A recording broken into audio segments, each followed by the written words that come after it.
I'll have to leave John Mark Reynolds uncommented on. I see a thing just flashed on All about right. him. There we go, RJ. Okay, we are on the air. Yep. You're live. Oh, hi. Uh, Panic-stricken mode here. Jackson here. Yet another evolution hour. At last, I've finished the geology dating radiometric chapter in Contested Bones. It was a long one, and he ends with more of a whimper than a bang by basically repeating the same arguments that evolutionists are dictating what dates are the correct ones and the incorrect ones. Anyway, fortunately, there were several nice little papers that we put up on the links that you can go and read and find out whether or not you think they're being inaccurate. All of it involves how the creationist doesn't like the idea that scientists learn stuff, that they figure out new things. They realize that if you look at a volcanic ash, and a lot of this relates to just surface ash that's been reworked. So, how much of it is from the last deposit versus recycled material pulled in when the stuff got blown in from the next deposit? Or how much of it was based upon crystals that were in magma that had actually been subducted and might be way older? And which methods do you use and all of that? Probably the most interesting one that they riffed off of was this Indriati paper from 2011 on some Homo erectus in Java, where they were getting two solid but not quite the same dates, 500,000 years and like 200 technique where they couldn't really find any bad reasons for either one of them. The thing is that for a lot of radiometric dating, that date starts screaming at you that we're talking about something 500,000 years ago or less. Radioactive dating techniques are designed for things that are 100 million years old, not necessarily 500,000. So you're at the very edge of the frame so that they can't really tell at that level of resolution exactly when it was. So what they're arguing in the paper was that looking at all of the data, and you know what, fussy, they look at all the data, all the different animals that are alive at the same time, and all the stratigraphy information. It's looking like it's falling in a ballpark of a few 100,000 years old, of which they have a bookend on one end from one end of the radiometric dating, and then a bookend on the other that gives the minimum value, fission track, and various other things that they were dealing with. And so it's oddly the opposite of that matter with the dating of diamonds that pops up, where you're trying to use carbon dating to something that's way too old. So even a tiny fraction of little seed atoms showing up are going to be misread as ridiculously old based on the scale. So a thing that's designed to date things only out to about 50,000 years, you're getting a date of like 90,000 years. That's background hum. Well, this is the reverse of that. And I was really quite fascinated how at every opportunity, when you would expect them to kind of tell you what they think, how old is all of this stuff, they don't. You get this here's a problem with the radiometric dating. It can't be as old as they say. Okay, how old? Now, supposedly, maybe in a later chapter, they're going to let the shoe drop on that one. But I was intrigued by looking at one of the papers, and I put a link up to that on the Age of Lucy and the First Family from, let's see, it was 1994. So it's an older paper, but you can read how careful they were to try to figure out all of these things and to figure out which crystals were most likely to be contaminated and all that kind of stuff. But in betwixt all of this is a reference to a geomagnetic reversal. Now, if all of this is like recent, how do you pull off a geomagnetic reversal in only like while human beings are running around? That's some of the little data field that I really will want to know whether or not Rupe is ever going to start scratching his head about the content of his own little material on there. I found that particularly wacky. The next chapter then goes on with another matter that we'll be launching into. But at least now I'm finished all with the radiometric dating stuff, and we're still running in the master bibliography that I'm generating on this at 1.7 sources per page. It's staying pretty consistent. They're up to about 400 some odd sources by now, but given the length of the book, there's an awful lot of repetition going on. Inconsistent noting, there was one instance where he's citing a particular technical paper and suddenly there's no page numbers. Just a little bit hasty on that one, eh? So there's an indication that Rupe has not been the most attentive of guy. He's trawling around for authority quotings of this. Also put up a reference to the Dirks paper that I had mentioned quite a few episodes back in relation to Homo naledi. And so I put a fresh link up to it because there again, they're criticizing this technical paper. And I thought you might as well take a look at it yourself. You can decide whether or not the scientists are being superficial and glib, or whether in fact they're being extremely meticulous, and the ones that aren't actually bringing the information out is Rupe and Sanford. We might as well plug a bit on the magnificent decision that we have reached in the last week or so, when a light bulb went over on my head that we were wondering about how big the Rocks Were There book was going to be. And I suddenly thought, why can't we split it into 2 volumes? Duh. And suddenly now we don't have to worry. You'll have 2 nice, good books. We're just functionally then now just about finished with the first one, and there'll be 7 really meaty chapters with a huge amount of references on their own. I can tell you this, we'll have more references in a split book than Rupe and Sanford have managed to do in their entire volume.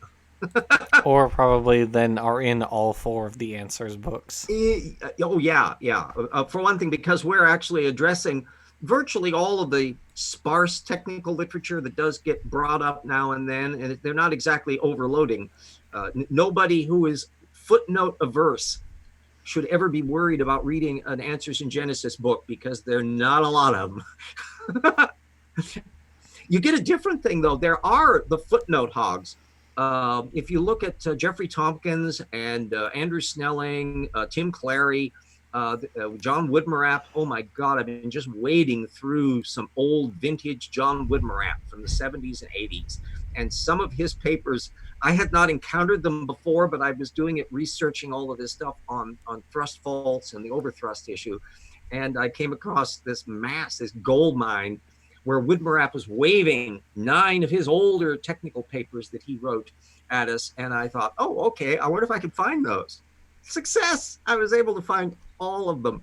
And some of these, he's got like hundreds of footnotes in these things. In so small a print, you practically have to take out a magnifying glass. And some of the people who have criticized him over the years were saying, excuse me, can you make a bigger font so we can see what the hell's going on here? But it's just a barrage of references. And so what we'll be doing in the new book is to kind of highlight obvious cases of head up ass in this. There are examples that, well, for instance, Woodmarapp was insisting that there's all these, he had 200 examples of out of order organisms, where they're supposedly in one time zone, but they're found in a completely different one. Well, it turned out all but 2 of them are not vertebrates. They're diatoms and things, pollen fragments, exactly the sort of thing that can get easily reworked. And the 2 mammals he came up with, here, hold on to your seat, hold on to your chair here, you're going to be shocked. He found 2 examples of tertiary mammals that found out that they existed at other times during the tertiary. Shocking, isn't it? Because organisms live for exactly a day. Yeah, exactly. That's it. Yeah, one of them was a beaver, and another one, I'm not sure what it is, because the paper is unavailable. They're all obscure Russian journals. But the point is, you can find out a lot just from inference. The one had literally the title. It was a particular genus of beaver, so obscure, there's literally nothing on it online. I can't find it showing up anywhere. That might say something about, the importance of that find. Yeah. And probably, judging by the fact that so many of mammals are known by their teeth, it's highly likely what they found was a particular genus that had a particular tooth, and oh gee whiz, it turns out it's early tertiary instead of later tertiary. Ooh, shock. That a critter actually has a broader range beyond just one. Well, I mean, the very concept of something being out of its time is kind of nonsensical, because it is what it is. All fossils do is establish minimum dates for organisms. Yeah. So if you find a fossil elsewhere, you just all you did was extend the date. Yeah, and one thing I always point out around that seemed to me one of those duh moments is regarding molecular phylogenies versus the physical record.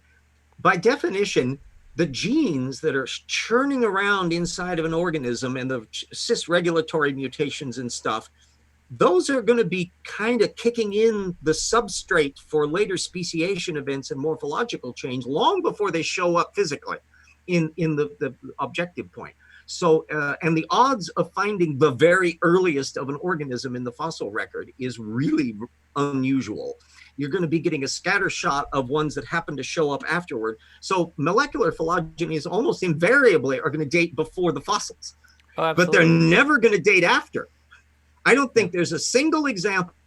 And if anybody knows about it in watching on the Well, show, and hi, TB Lane and Lisa, and finally got my little window up here. Ooh, C Brown is in here. well, I Have mean, you it's figured out the rapsids yet? I don't That think it's I possible because they calibrate the molecular clocks by the fossils. So Yeah, they yeah, and so I don't know of anything where anybody has ever found an instance of where the gene switches are giving dates radically younger than the fossil record. um I mean theoretically you could date you could use a molecular clock on a rapidly evolving gene or something like that and get a really Yeah, weird date or something, but that's why they use a consilience of dates yeah. and then you But compare I don't those. know of any offhand. If anybody in the live feed watching Uh, has encountered an example like that, there please let us was know because I'd love to see it. there was a paper I was looking at the other day about like the it was giving the date for the primate uh rodent split at 320 million years ago. So the time when that the first Uh reptiles were splitting, and it, Yeah, yeah. I yeah, think I think that's dealing with a gene. Oh, Lisa for Truth yeah. says, James Downer, you need to stick around here. Yes, in relation to the fact that I'm not a young fart, and Bill Ludlow died just this week, and Strike died in a crash a little bit before that, and he's younger than I am. No, I don't plan on checking out anytime soon, Well, but that's good. um, as a matter of fact, I'd like to thank Pelagia because he said he hated to be morbid on this, but are you making sure that the stuff that we've got worked up is kind of preserved? So if we do drop dead, if the stuff is available, so the drafts and material that we're doing on this new book, I've uploaded to that as an archive, and he's also got the spreadsheet, the master window that I have never posted online because that's the meat and potatoes end of my research as to I'm measuring all of it. Let me again say what it is I'm doing in addition to writing books and being an annoying fart on video. It's that I am cataloging every instance I find of anti-evolutionist citation of primary source literature. Nobody has ever done this before, as far as I know. So it's gradually expanding source by source by source as we plow through material. Eventually, I've got whole stacks of little things like Woodmarap with his hundreds of citations that goes on for 8, 9, 10 pages. That eventually I'll have to probably plow through all of that material as well. The cutoff zone for primary work is 1960 on. So we're talking about the last 50, 60 years. That anything that falls within that ballpark, it's giving a direct measurement of how much of the data field are the anti-evolutionists dealing with. And at the moment, it's running fairly consistently about 15% of my reference field. And my reference field is a little tiny little 27,000 technical papers and a little teeny slice. But it's a lot of the major works, but it's by no sense comprehensive.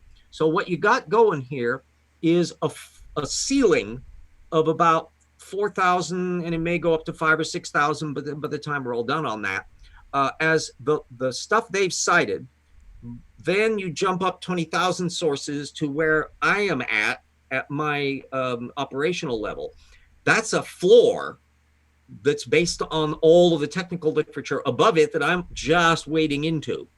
And we have to remember, as you well know from researching as well as I do, most of the time they're not playing fair with their sources.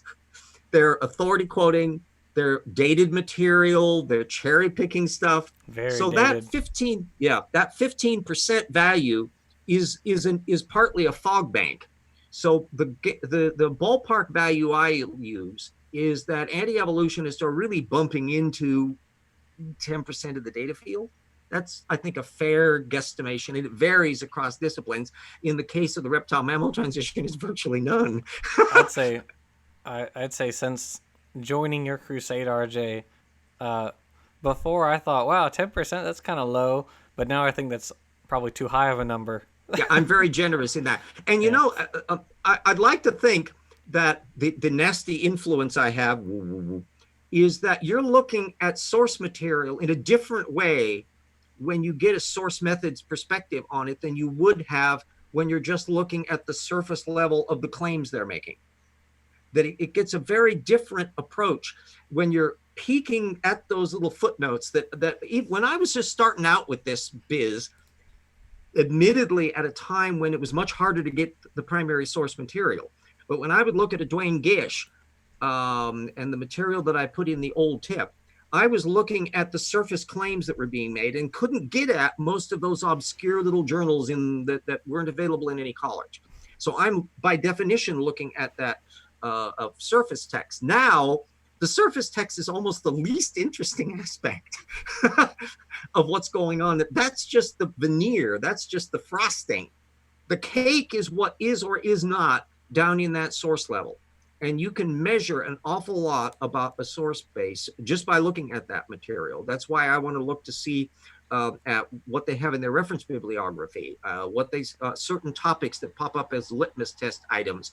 I'll look for mitochondria, endosymbiosis, therapsids, mammals, transposons.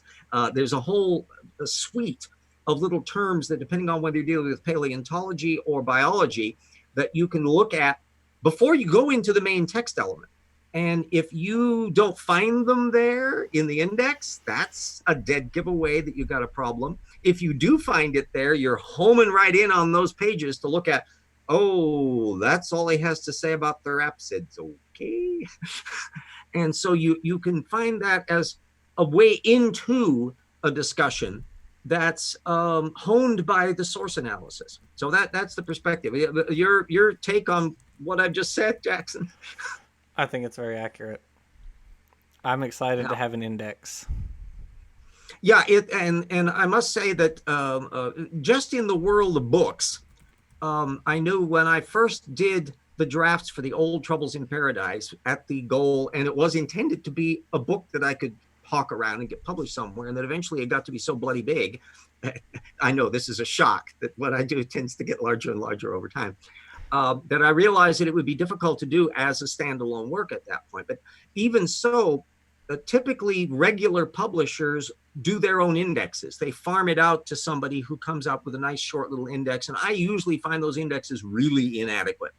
So what we're doing with Rocks is to have a comprehensive one where all topics, all taxa, all main author names, all of the subject matter are meticulously structured. So you can find your way to the information as easily as possible, either through the indexing system or to see what's in the comprehensive bibliography, or through the subheadings that are going to be in the primary thing. If those of you who have the Rocks were there will notice that there is a set of subheadings in there that allows you to find primary topics. So if you want to find out where Woodmarap's thing in, it's easy to find just from the table of contents. Oh, so, you mean in Slam Dunk? Yeah, in Slam Dunk, yeah. And this, well, we'll be using the same structure then for the Rocks were there. It'll be a larger map of time. I found the nice 2012 geological survey standard that will be made into 3 pages of the listing. So it'll have the whole shebang of the geologic column in there. Oh, that's a great idea. Yeah. I had a thought. I know, shocking. We're gonna have to come up with a title for the second volume. Well, unless you want to just reuse the same. I think it's just volume 1, volume 2, because it's literally a book split in half, and this is not unusual. There's an awful lot of one. If it had been explicitly on a specialized subheading topic, that's often done. You find that in mammal paleontology in a lot of contexts where they're focusing in on a particular item in the first volume and another item in the second volume. Often series are done that way. But we basically chopping it in half like Solomon and the baby. And there's a broad range in both things. There's going to be sections on flood in both volumes. Mm-hmm. There's section discussing radiometric dating issues in both volumes. There's section on mythology and history and tons of paleontology and genetics in both volumes. So I think just a volume 1, volume 2 will work out really quite nicely Sure, on it. sure.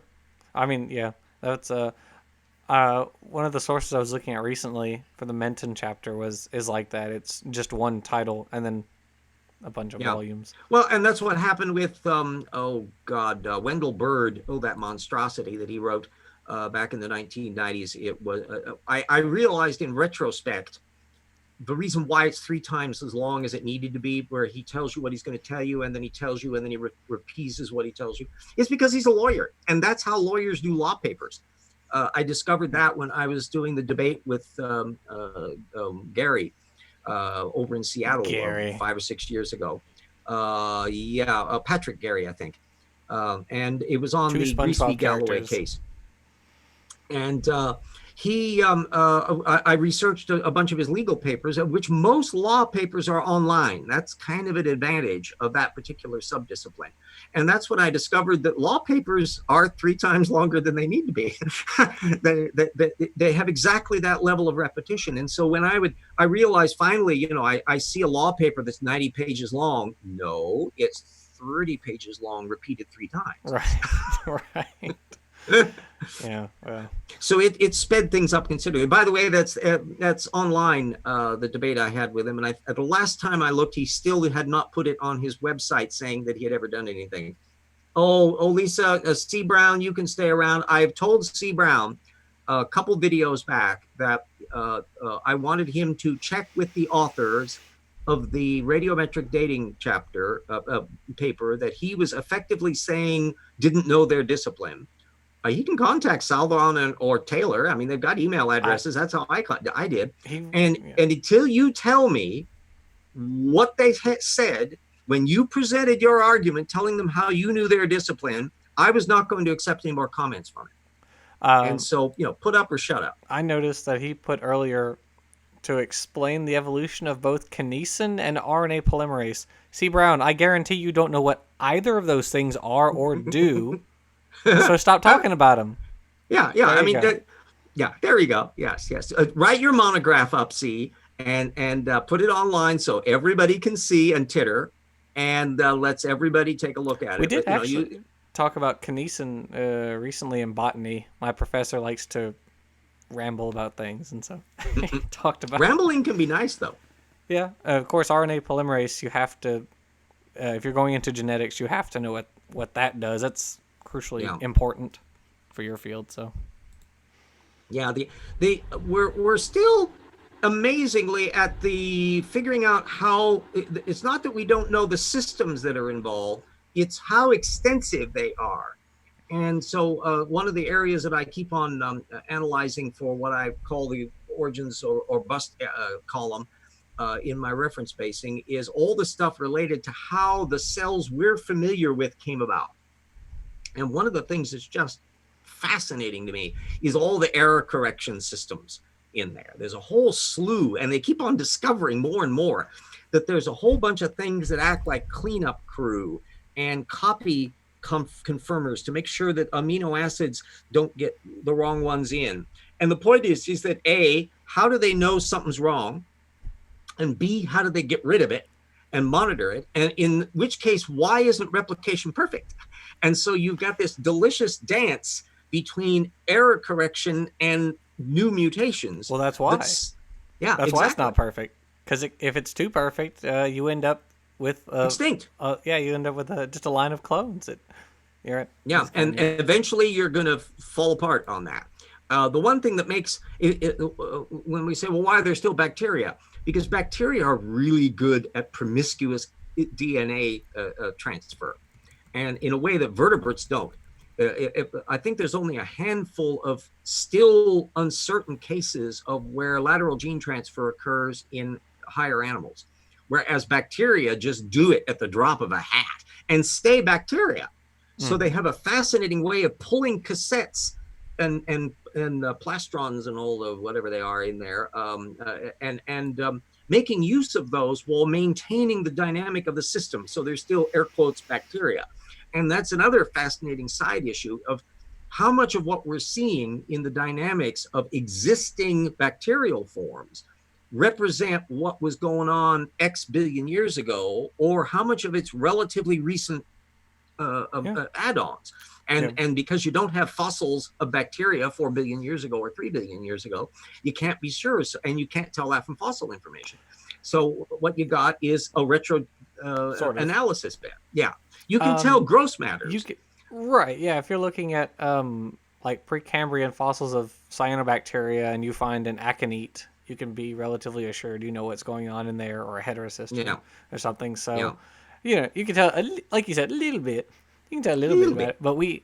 it, but it is interesting to think about all the horizontal gene transfer that has gone on for the past 4 billion years. How much of that has affected things? Apparently, the uh, the system, like the photosynthetic system, started in one group and then was transferred to other groups and eventually became oxygenic photosynthesis, and then that was Yeah.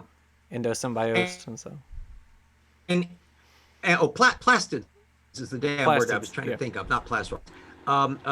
Plastids, it's revealing that Lenski in his long-term report, and there was a brand new paper out just now that we're slipping into the book to keep it up to date, the latest of their series, is that they deliberately excluded plastids from the arrangement. They had a strain of E. coli that didn't have any, because plastids, these little clusters of DNA that get pulled in through lateral gene transfers, can allow all sorts of novel Plasmids. things. Yeah, plastids. Blah, blah, blah. Yeah, Plasmids. Yeah. I was like plasmids. plastids. Why did they have Yeah, plastids? my brain is going. My back is hurt from raking leaves, and No, I and got so charged. I'm. Yeah, and at any rate, all of those they deliberately excluded those from their data field, because what they wanted to measure was just what all can go on at the very baseline of a self-enclosed system, and it turns out an awful lot can go on. But it's always to mind was, well, it doesn't make anything new. There's still bacteria. Well, they weren't trying to make new bacteria. Now, it's only a matter of time before some future Matt Herron, or maybe Matt Herron, is doing work Some with, future version of Matt Hair. exactly, are doing paleogenomic work where they're experimenting more and more. I think there was just a recent paper where they were doing an experimental analysis of endosymbiotic connections, where they were actually testing out how things plug in and disconnect to become separate organelles and all that kind of stuff. And they're just at the very basic level of that. But it's inevitable that they're going to be doing more and more and more and more of it in that paleogenomic field. So if you're a creationist, and listen to this, C. Brown, down there in bottom feeder land, you have no idea how much science is going to continue working in this area. And the data field that you're behind already is only going to get bigger and bigger and bigger and bigger and bigger. Oh, yeah. They're not aware that there even is a data field for the most part. So Yeah. Yeah. Old Scratch says, James and Jackson, do you guys see the new tetrapod discoveries in Russia? It's the earliest one yet. No, I'm not aware of it. yeah, that was the Parma Stega one that I posted on Oh, that Twitter. one. Yeah. Yeah. That we were joking about earlier. Yeah. Which journal is it appearing in? It's in Nature. Oh, Apparently, then it I'll is. hit it when it hits, because So, I oh, sorry. Go ahead. I look after three main journals that I go after every single week, that are the kind of Mount Olympus ones. Everything else is things that I encounter in the course of research. It's PNAS, Proceedings of the National Academy of Sciences, and Science and Nature. Science and Nature are damn firewall farts. Although bits and pieces of their stuff, the commentaries in Nature are usually open access. The responses to papers are open access at Science, and selected papers get popped up. But anywhere from 70 to 80% of papers that are in either one of those journals, if you wait a while, will be available somewhere freebie. So if you are an impoverished person who doesn't have access to all the firewall things, there are ways around that. PNAS, by contrast, is another kettle of fish. Everything in it is free, full text after a year. And big chunks of papers are often open access even before publication. But all of that is stuff. So if there's one spot if you want to feel whether or not you want to get involved with attacking the C. Browns of the world or the Standing for Truths or the Kant Hovins or fill in the blank, um, a good place to start is just keep track of the papers in PNAS every week. And if you can go through and look at the abstracts, or better yet, just even the titles, to be able to have a sense of what they're about and which things are important for a discussion of creation evolution issues and which aren't, which is what I'm doing triaging every week. And so there's a lot of papers I'll go through. The vast majority of those are ones that I go, oh, that's a really technical thing that's about medicine and that I can skip over that. But then there's other ones where anything that puts up certain buzzwords, ALUs, retrotransposons, anything on the paleontology aspect, first finds, anything relating to ongoing controversies. These are ones that you can kind of home in on. But anyway, you get past that and you want to get the full text, and you can just dive in, look at the paper. If stuff in there is making your eyes glaze over, well, that's where you use Google searching to find out what words mean. You look up the stuff, and then also don't forget those damn bloody references. Because if they make a particular claim in the paper, footnote 25, go down to footnote 25, look at the paper they're referencing, that's basically opening that doorway to the technical point and the paper that's based on it. And bit by bit, it's just a matter of like riding a bicycle. You do it by doing it, and you gradually get used to things. You get used to what the terms are. You get used to the structure on it, and that means that you're diving into the primary source technical literature. You're not referring to what the news media is telling you about it. You're actually dealing with the primary source work. And if you're going to be an air quotes professional or serious critic of woo, you need to know what the actual stuff is so that you can know what anvils to have available and how to deploy them. And reading the material is in that mode. Plus, if you're a science geek, it's fun. Oh yeah, the with the new paper with Parma stega, is a new very basal tetrapod. It's actually sister to all of Tetrapoda. So you've got Tiktaalik just outside of Tetrapoda. Then you got Ichthyostega and Acanthostega, who are the most basal branches. Well, now we have a branch between Tiktaalik and Ichthyostega, and that's Parmastega. So it's the gaps. Yeah, well, remember now, the more transitionals you have, the more gaps you've got to fill. There you go. Well, yeah, well, I tell you, we have a lot more gaps to fill today than we did. Like when Dwayne Gish's Evolution, the Fossils Still Say No, came out in 1995. When you look at how much we know now about every single topic in that stupid book, compared to what was available to what he was siphoning off from about 10 or 20 years behind the curve in the 1990s. It's absolutely amazing. And it's available online. Yeah. Not his book, but I mean the technical work. That actually is an interesting thing that I use in my criticism of creationism, is what is available online versus what isn't. And there are an awful lot of stuff like that creationist that was trying to dither on about birds predating dinosaurs. And I'm pretty sure he was riffing off of Proto-Avis, but he couldn't remember what it was or where it was. And so little of that is available online that whatever creationist book he read who knows when ago is not stuck in his mind, and he can't find it anywhere. And so there's a range of things. Most of the criticism of the reptile-mammal transition that I cover in Evolution Slam Dunk, get my book, is stuff that's in books, not technical. Woodmorap and just a handful of stuff is available online. Let me thank all of our wonderful patrons here, since we are slightly past the half of the hour. Our colleagues Hendril and Eric and Suris, and researchers Travis and Convert Me and Eat Mule and Ralph McFadden and Pelagia and Benjamin Simpson and Ugly German Truths, and our assistant researchers Mike Apple and Doronku and James Fitzwater and Totis Real, and our friends Daniel and Stephen Bauman and Marigale Beddoes and Insects Are Cool and Morton Nielsen and Puffalophagus and Bo Hobo Rasmussen Steigel, and our legacy patrons who helped out when they could. Jen and Jody and John and Keith and Andrew and Dyer and Yui and Mona and Brad and Daniel and Yana and Sun Sky Stone and Everett and Stuart and Zeshi. Every single one of you is a treasure to me. They're making life much less miserable from one month to the next, and so I greatly appreciate all of that. And so we're able to. It's nice to be able to eat and have ink. It's a joy to be able to do that because as Jackson is kind of aware, peeking over my shoulder in the work that we're doing, we're processing a hell of a lot of stuff. And if you're trying to do, for me, I like hard copies. That's why, I may only print like the first page or so of it, but it allows me to make physical notes and structure. And I can look at 2, 3, 4 items in a way that for me, trying to do that with PDFs, filling up a video screen, and you're trying to remember which is what and think to them. I'm an old school person in that respect. So hard copy means a lot. It is hard sometimes. Yeah.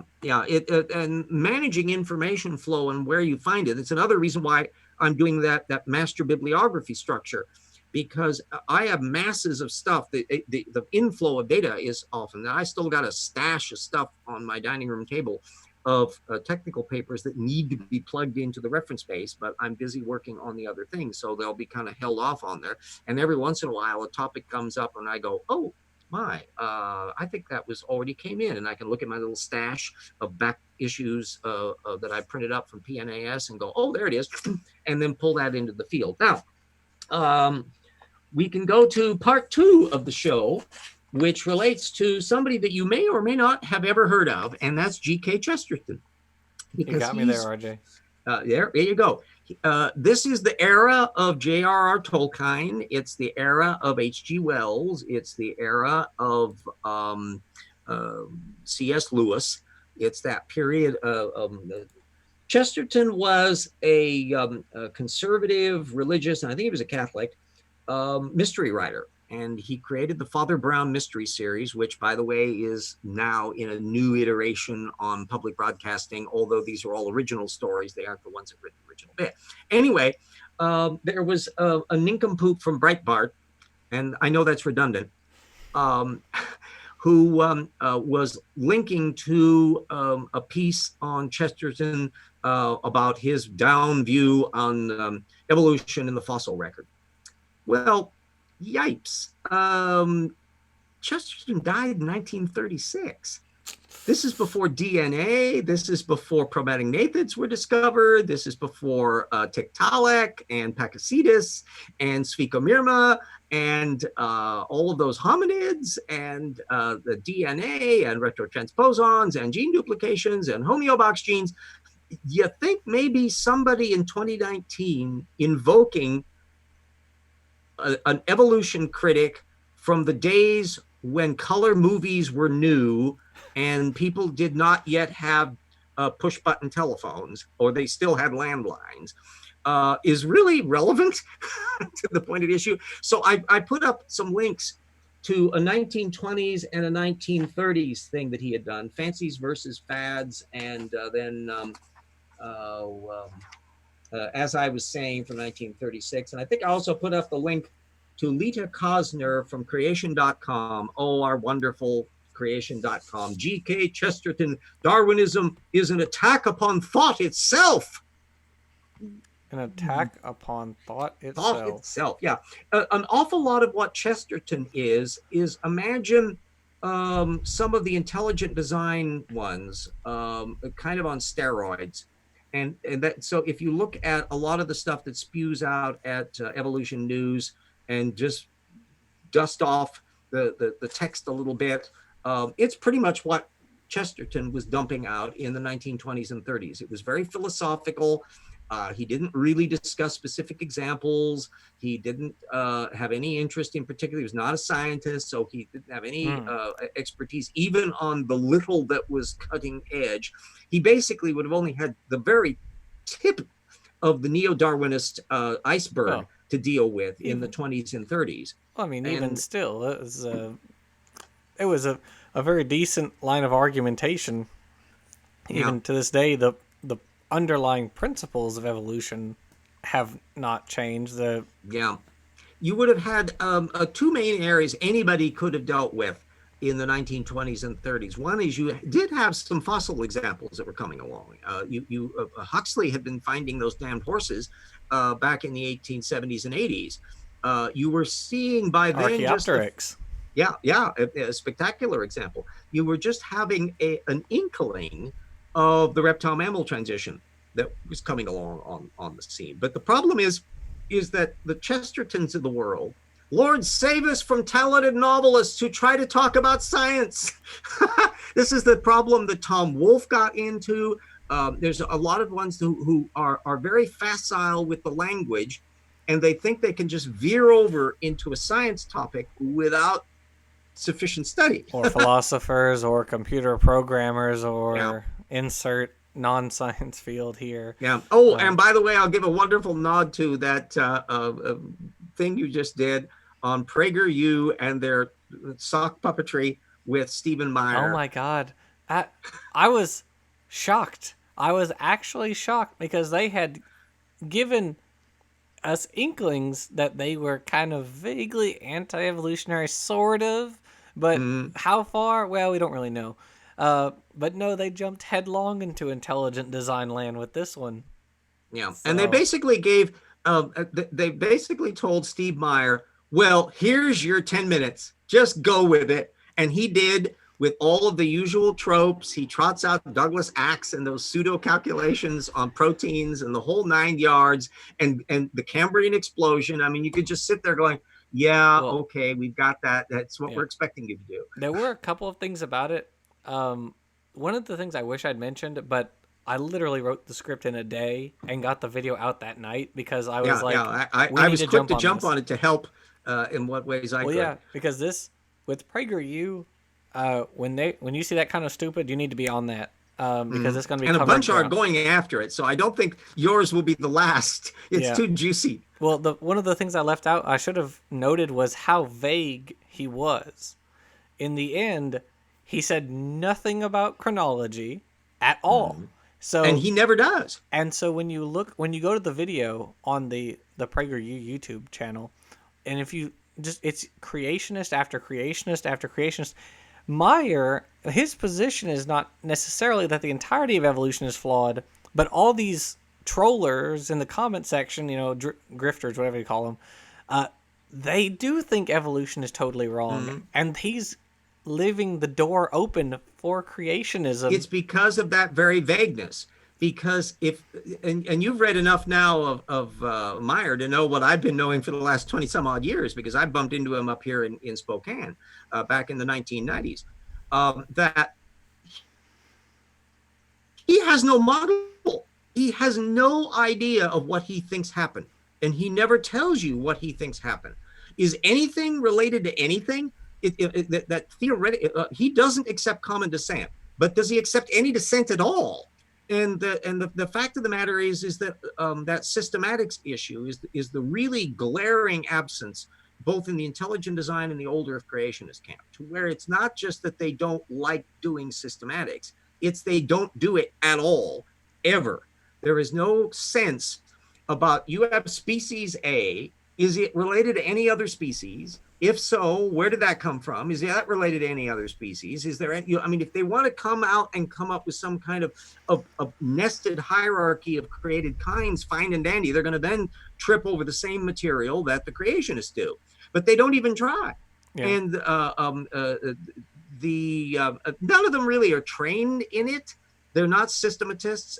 The one who really is, I'm just waiting for something to happen, is Gunter Beckley, because he, after all, is a paleontologist. He cannot be unaware of cladistic systematics. And so, okay, Gunter, get off your duff, figure out what you think happens. If you believe in effectively common descent with God tinkering somewhere along the line, tell us what the tinkering is. What if I were to go back and see a design event, what would it look like? If I go into it, I mean, if I go back to Cecil B. DeMille's Exodus, I'm supposedly seeing water parting and flaming walls, and there's stuff you're seeing. There's a narrative of events. But literally, there's no there with intelligent design. You have no idea what a designy flagellum thing is gonna what is there's nothing, and suddenly a mode A protein is plugged in by a smoky hand. I mean, what exactly is going It's on here? tornadoes, RJ. Just tornadoes. Tornadoes, yes, Lots of all the way tornadoes. up and down.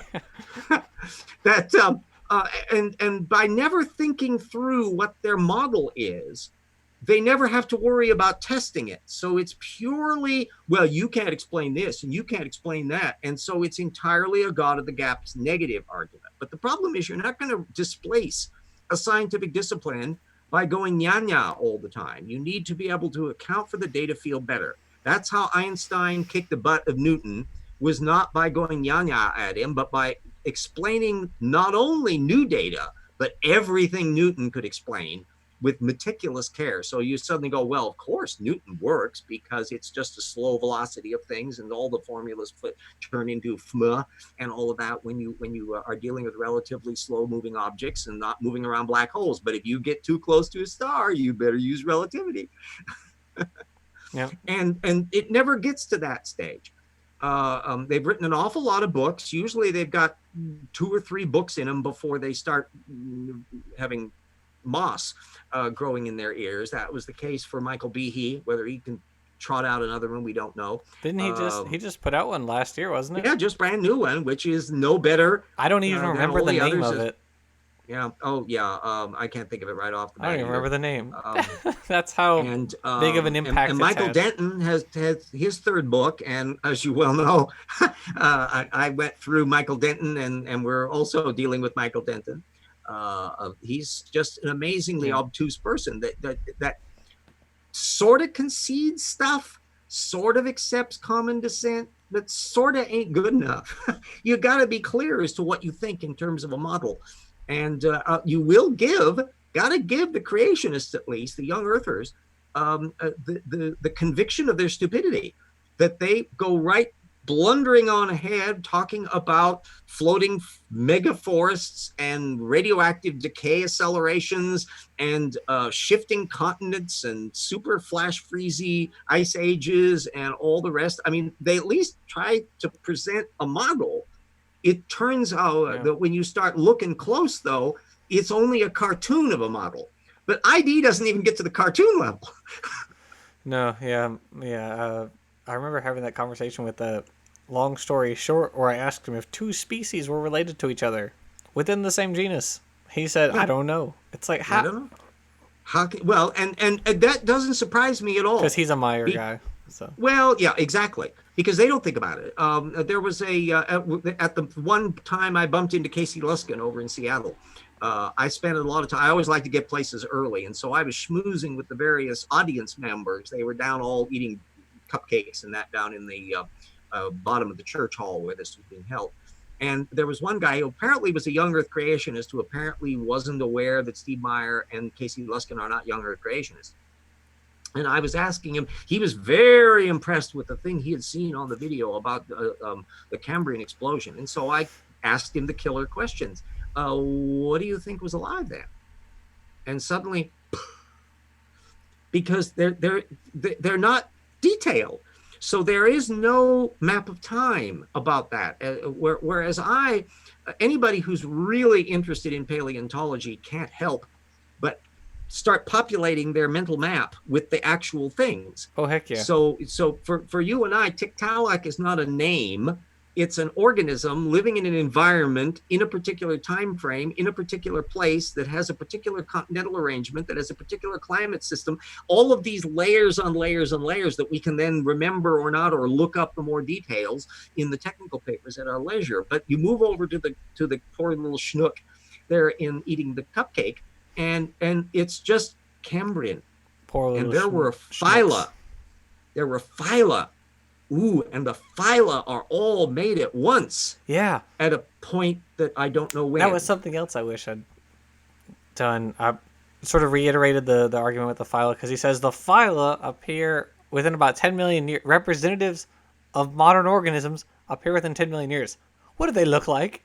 What is the representative of an Oh, by elephant the look way, like I'll during have the to slightly Cambrian? modify my thing on the chelicerates because they've apparently now at last found a Cambrian chelicerate that has the chelicerate.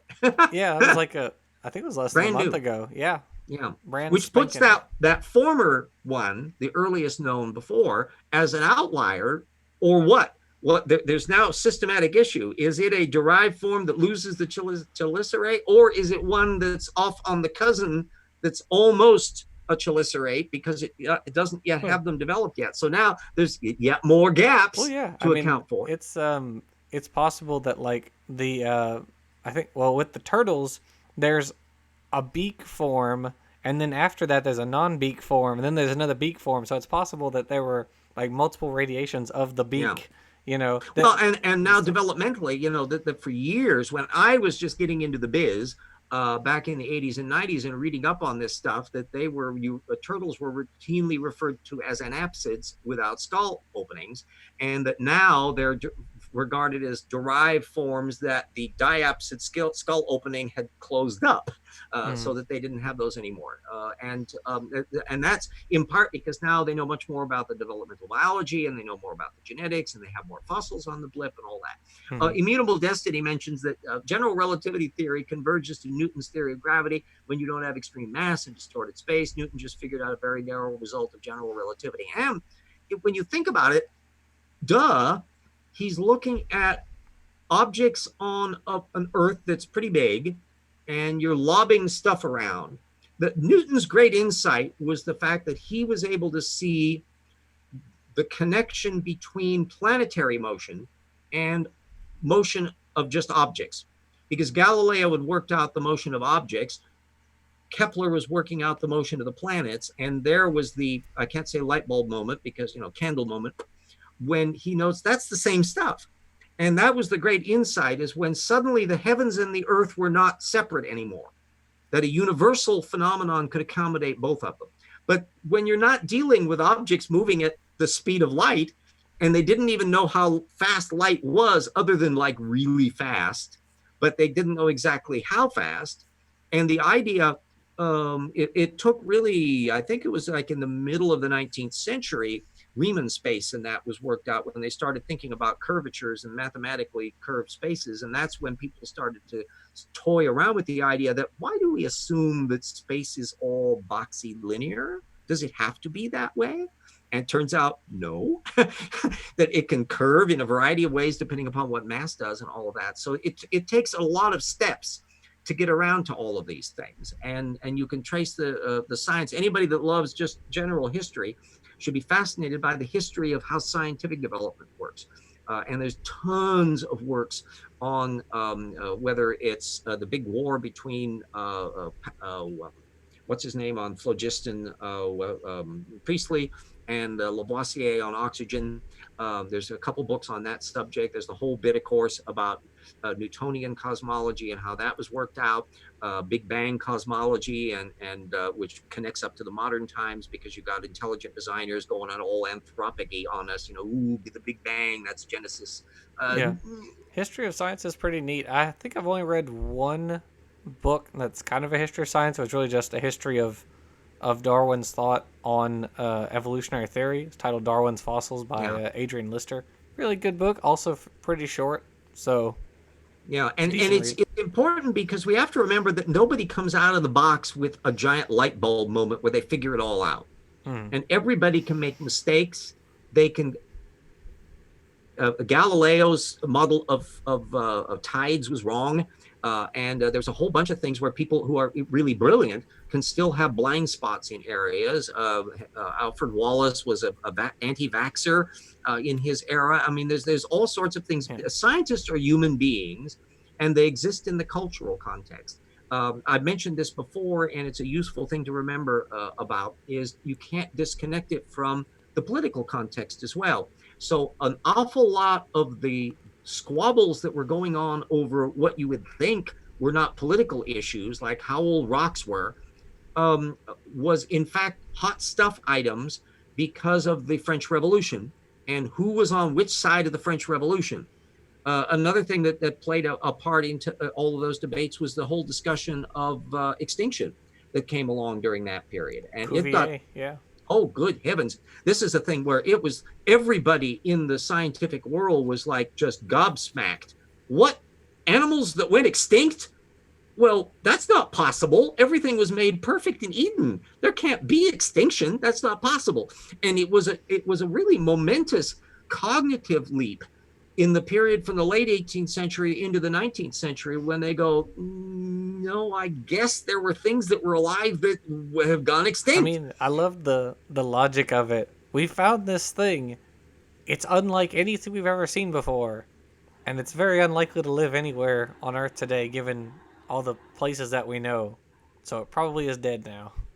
Yeah. And two, to be fair with them, um, you also have the fact that the age of exploration was adding on to the number of critters Oh heck and yeah! plants so fast that it was bewildering to keep up with it. You literally exploded from a few thousand species Literally, to hundreds of thousands in a lifetime. And yeah. trying to keep up with all of And that that's was, just for extant organisms. That's and then in the late 1800s, then you get the first real big boon of fossil yeah. organisms. And then they started filling in more and more of the map of time in area, which we notice anti-evolutionists are really terrible at. They just don't like to deal with that. They can deal with little snitter snatterings of them. But when I first started work on the Troubles in Paradise books, when I got to the section on dinosaurs, for a while I almost didn't do anything on it because I thought they don't discuss dinosaurs much, and that's when I it turned into the they don't discuss dinosaurs much. Ooh, why not? But And why that's though? because they can't account for them.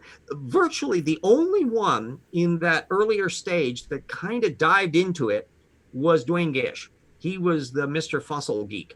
And download Dynamania if you haven't read the damn thing, because I go into how superficial he was. In almost his entire section, there's almost no references. The only place where he has a few references is on ceratopsids, and even those he mangles it big time.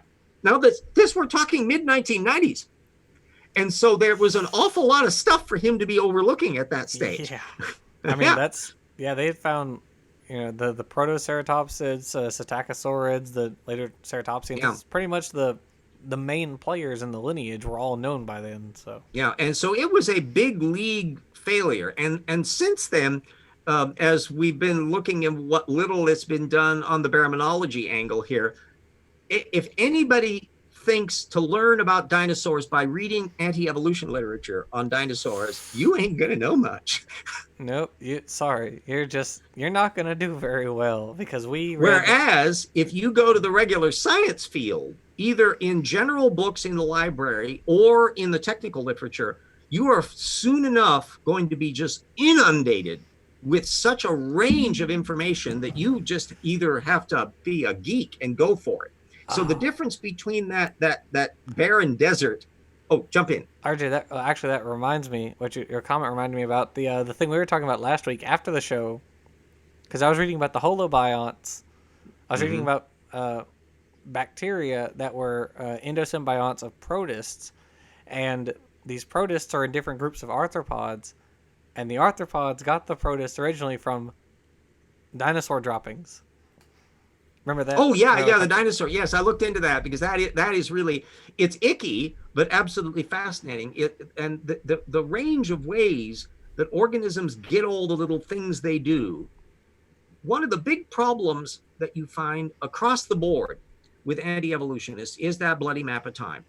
That you can give the creationist a little bit, not much, but a little bit of a benefit of the doubt because in their brain, it's 4000 BC creation, 2350 BC flood, 2000 zero the birth of Christ, and hop, skip, and a jump. Don't bother much about the Inquisition and the Crusades to today.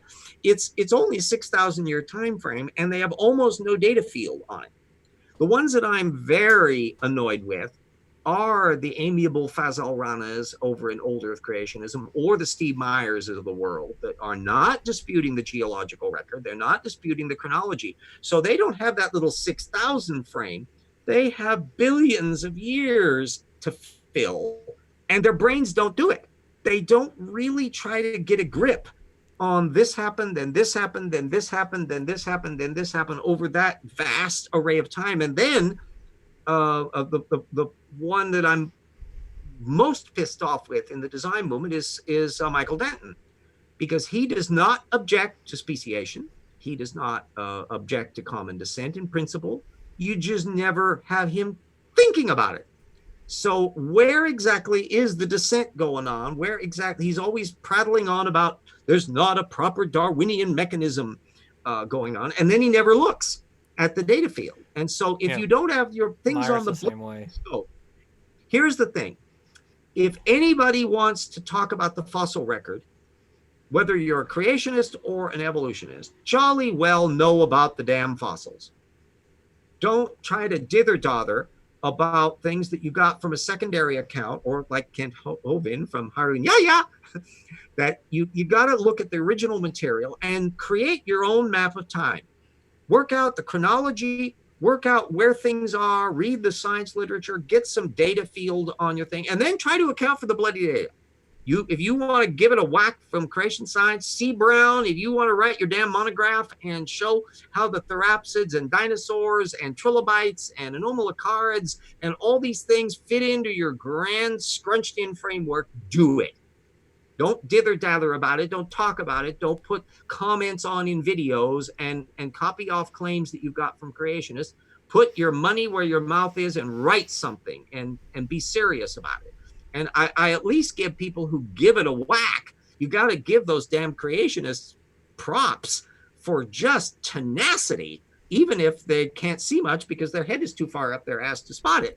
But still, they're giving it a whack. It's the vague, fluffy ones. It's the G.K. Chestertons who are doing that same kind of rhetorical tricks in 2019 when they're literally drowning in data field. That kind of argument just doesn't cut it. So there we are past 8 o'clock. And oh my God, Peter J. Riley just got another posting up on Kent Hovind's.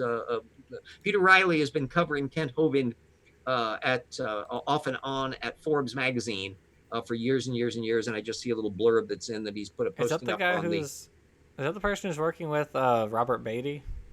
In and out, yeah, he's bumped into him at times, yeah, and Riley, thank you, Peter Riley, if you're ever listening. You were one of the early supporters for Tip at the GoFundMe, so that was quite delightful too. That came in as a great boon. So, any other questions that we see on? TD Lane brings up about dinosaurs don't look anything like dragons, and our current view of dragons is far different from that of medieval Europe. Oh, and don't forget the damn Chinese and the Asian culture, that there's a whole, the dragons in Asiatic culture are very snake-like in nature. They're basically leg snakes. I can't think offhand of whether any Asiatic dragon has wings or not. It's really it's the European dragon that has the it's medieval European dragon, not even just European. Oh yeah, yeah, and we know that it became a lore like Aristotle creatures, that have eyeballs in their chest and all the kinds of weird stuff that we're knocking around in ideas, one-legged people hopping around and all that stuff that gets into lore. The dragon mutated. And of course, whenever I see a dragon that's got 4 legs and wings, I'm going, a hexapodal vertebrate. Now that's interesting because it can't be no dinosaur. Plus anything that big can't get off the ground. Even though I love dragon movies, from Dragon Slayer and the dragons incinerating people in Game of Thrones and all of that stuff. Whenever I look at those things, I'm going lift to weight ratio, kids, that there's just no way that you can have an animal that large or smog. I mean, my God, that thing's the size of a 747. There's no vertebrate that can generate power that way. But, if you got magic rings and all that, you can do that kind of shit, but not in the real world. And to figure out how such a thing might develop or evolve is really quite fast. You can imagine a Pegasus-sized flyer, theoretically, or a little pony-sized one, maybe, if you got the right wing structure and all that. But yet, nothing like that exists in the fossil record because it would have required a miraculous act of design. Because what we see is the boring tetrapod, 4 limbs. We can tinker with the number of digits, That's varied from 6, 5, 6, 7, 8, 3, 4. It varies with various organisms in natural ways, but not the number of limbs. So when you're that far back in that initial bifurcation, you get stuck in those modes, and then you can only adapt the organs that you have, not sprout a set of wings just because it's convenient. Now, I don't know of any dragon lore outside of those two groups, the Asiatic one and the European one. I don't think they pop up in a Mesoamerican lore. You've got Yeah, I don't weird think so. beasts. You have chimeric beasts and stuff, and you get the equivalent of chupacabra and all of these kind of stuff that just pops up in legendary lore. But it's a very specialized thing.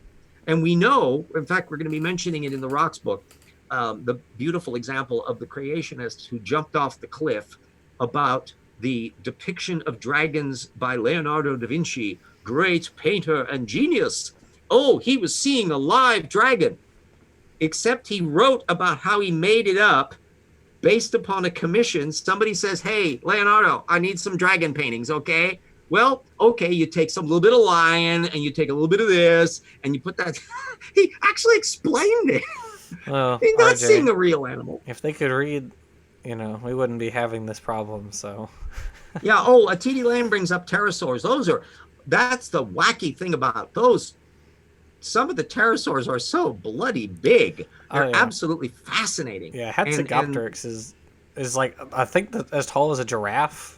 It's yeah, ridiculous. and the big issue now is exactly whether or not they were basically land animals that happened to be descended from a flyer form. They might have been able to glide under certain circumstances. There's a whole missing ecology of those pterosaurs. We know the very earliest ones are really small, about the size of a crow. They're very flimsy bodies. They're basically found when they drown in lakes. So they're very specialized. You Very don't see rare. much in the way of footprints until later. And then by the Cretaceous, pterosaur tracks are fairly common. And there was a brief tussle with Philip Carey, I think, or somebody that was arguing that they were bipedal, but that didn't last very Oh, long. oh, that one guy. Yeah, there's that one guy, the pterosaur heresies guy. Oh, that idiot! Yeah, yeah. But it's a separate one from him. But there actually Oh, was a brief little thing about it. But the quadrupeds won out about it. Now the counterpart we know of are bats, and I mentioned it even in the dinosaur thing. You've got three groups of vertebrate flyers. You've got bats and pterosaurs and birds. And something is interesting about two of them compared to the other one. It's that the bird is the only one that's a habitual biped. It's a pathological, dedicated, no exception biped. As opposed to bats, the moment they land on the ground, they're saying, heck, I am a clumsy quadruped. I move around on all fours, no bipedal bats. Pterosaurs were apparently, based on their tracks, also quadrupeds. So the interesting thing was, how come birds are bipeds? Well, their how ancestors about are. if they evolved from a group that had already developed bipedality? So they didn't have to invent the musculature, the neural systems, the balancing systems. It was already functioning in, what group had done that spectacularly? Can we name it? Theropods! I was gonna say marsupials. No, Yes, kangaroos. yes, you're. Oh, there was a shot of seeing. Every once in a while, I see videos up on you on the Twitter and other places. I think there's like this possum that walked on its. It needed to get something, so it walks with its on its front paws with its hind legs holding on to the thing that it wants. So it's kind of upside down and it just scurries over to a safe spot. The agility of mammals is absolutely fascinating. Of course, nobody who has ever seen I a think squirrel skunks run can do that along, too. seen a squirrel running along a power line or a phone cable to see how unbelievably agile. They've even done experiments on how they can judge.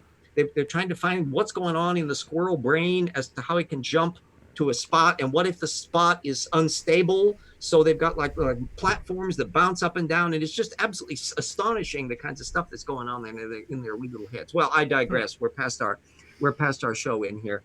Thank you all for showing up for this week's program. A thing that I've added on for a couple weeks down the line will be something that is not about Denise O'Leary or conventional creationists. It's going to be a later topic about the what if counterfactual issue, which oddly enough plays out in both science and history. It's what if things were different? Can they be different? And in order to do what if scenarios, you have to kind of know about the why did it become what it did scenario. So Stephen Jay Gould talking about rewinding the tape of life and all that. This is actually a deep subject, which I hope we can have a really fun discussion on in another couple of weeks. But I got a few other things popping along in there. Well, okay. See you, TD Lang, Celia, all the people in there. Keep spreading the word. Oh right, I have to turn it off. Get the All right. books and help out in the project any way you can. And don't accept any wooden penguins.